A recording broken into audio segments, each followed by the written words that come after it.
Hi guys, ngayong araw ay papasok na naman ako sa trabaho. Mga bandang 6:15 nga ng umaga, gumising na kami ni Mami Cherry. Maaga nga din pala nagising si Shinji kaya yan, nagpabuhat kaagad sa mami niya. Kapag talaga naramdaman niyang nawala si Mami Cherry sa tabi niya, nagigising eh. Bale, ito guys, naka-ready na nga din pala ako. Bago kasi ako uminom ng kape, nagbibihis muna ako, naghihilamos siya, nagtutoothbrush. Bye-bye! Bye-bye! Pagkatapos ko nga magkape, ito, nagpaalam na rin ako kay Mami Cherry tsaka kay Shinji. Syempre, kiss muna tayo sa kanilang dalawa para may pampagana sa trabaho. Bye-bye! At paglabas ko nga ng bahay, medyo nagbabadya na naman ang panahon. Umaambon na naman kasi guys, mukhang maghapon na naman tong ulan. Maulan pa rin guys, ako mapapansin nyo. Pero may pasok pa rin kami kasi yung ginagawa namin ngayon, merong bubong. Kaya okay lang kahit umuulan. Grabe, ang lakas ng ulan guys. Pero nandito na ako sa ilog.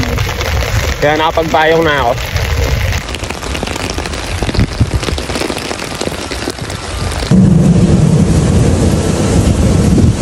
Grabe gar, rain or shine, trabaho pa rin tayo. Fast forward guys, nakasakay na nga ako ng train na ito. Medyo inaantok pa nga yung iba na nakakasabay ko dito. Yung iba natutulog pa, papasok pa lang eh. Habang ako naman ito, nakatayo lang. Hindi naman ako pala upo pag sumasakay ako ng train. Kala ito guys, fast forward. Sumakay nga din ako kanina ng bus, hindi na lang ako nakapag-video. At pagkababa ko nga ng bus, dumaan muna ako saglit sa may Lawson. Bumili lang ako ng kape tapos ng tinapay para sa almusal ko. Kaya nga lang, yung binili kong tinapay kanina, hindi ko rin nakain nung umaga. Dahil mag-aalas 8 na rin, dumiretso na ako sa trabaho. Dito kasi sa Gemba namin ngayon, kailangan alas 8 nandun na kami. Pero sa ibang Gemba guys, or construction, 8:30 pa naman yung simula. Time check guys, mag-aalas 8 na nga nang dumating ako dito sa may trabaho namin. Buti na nga lang umabot ako kahit umuulan. So mamaya na lang guys, magbibihis pa ako. Umabot pa tayo kahit umuulan.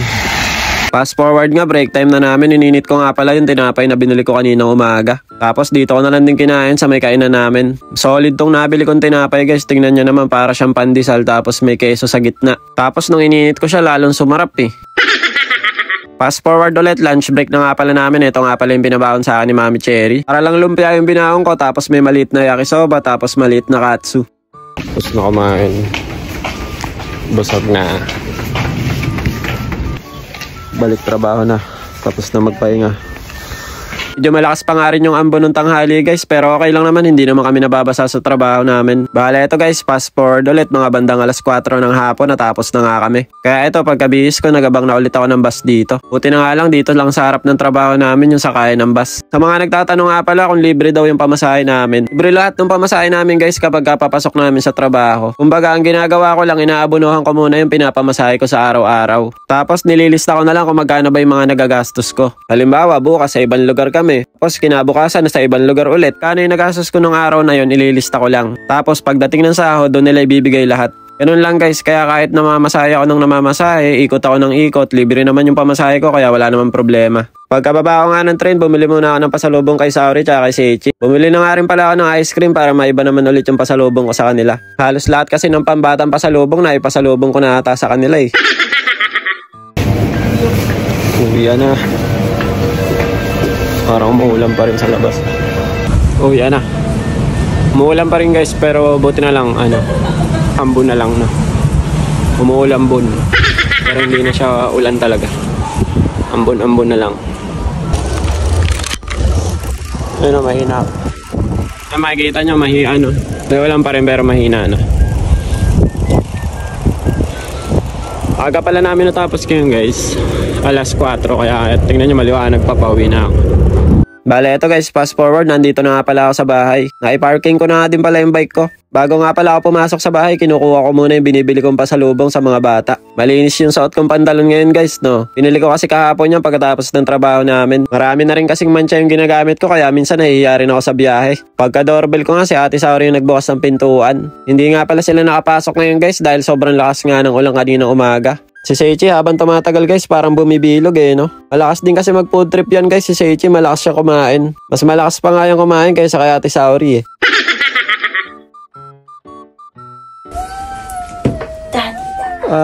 Shinji Konda. Ang bilis mo palambok. Shinji Kon. Shinji Kon. Okay ka lang? Ha? Dami ba ikaw din eh? Ang pogi naman si Sinjing ka naman. Pogi naman ang bebe namin na yan. Pogi-pogi naman yung Sinjing kan. Ang lago ng bukol. Nani? Sugod! Kanina nga nung lalaro-laro ko si Seichi. Ay, si Seichi tuloy. Si Shinji pala. Nakakabulol talaga mag-voice over. Oo. Kanina nung nilalaro-laro ko si Shinji, medyo ngumingiti-ngiti na siya. Kaya lang ang hirap niya pahalakakin eh. Siguro mga 4 months or 5 months pa siguro yun. Shinji kan.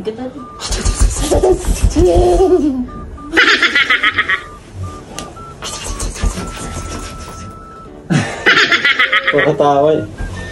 Ito nga pala yung ulam namin ngayong gabi guys. Pritong sinigang na nilaga na adobo sa gata. Joke lang, ang daming sinabi no. Nilagang baka nga pala yan guys, yung binili namin nung nakaraan ni Mami Cherry. Tara kain tayo guys. Itadakimasu. Ang sarap talaga ng sabaw ngayon guys no, lalo na pag umuulan. Baka naman sabihin nyo, Kuya Dex, ang yaman nyo naman, baka yung ulam nyo. Maliit na baka lang yan guys, yung binili namin ni Mami Cherry nung nakaraan yung nakasale. Dinaan lang ni Mama yan sa maraming gulay para kahit papano meron sabaw, diba? Hindi na nga mukhang sinigang na baka yan guys, mukhang sinigang na gulay na eh. Puro gulay na kasi nakikita, hindi na makita yung baka. Basta ang importante may ulam at nabubusog tayo, di ba? Dati nga ako, yung kape lang binabawag ko sa kanin yon. Tatandaan ko pa yun nung grade 1 kami. Yun yung laging almusal ko guys, binabawag ko lang sa kanin yung kape. Kaya nga siguro hanggang ngayon guys, addict ako sa kape no. Dahil siguro doon nasanay ako sa kape ng kape, ulam kape. Tapos merienda kape. Kaya wag na kayo magtaka kung kape ako ng kape. Ngik!